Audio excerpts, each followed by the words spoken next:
Hello one and all.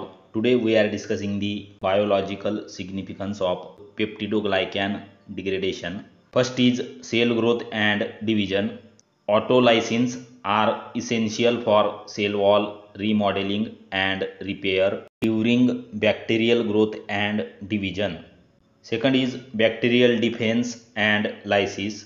Bacteriophages utilize peptidoglycan degrading enzymes to lyse or burst their host bacteria and release newly formed phage particles. Third is competition. Bacteria secrete autolysins to eliminate competing microorganisms from their environment. Last is immune recognition. Components of the degraded peptidoglycan, that is neuropeptides, recognized by the host's immune system, eliciting an immune response. If you are new on the channel, please do subscribe and share with your friends. Thanks for the watching.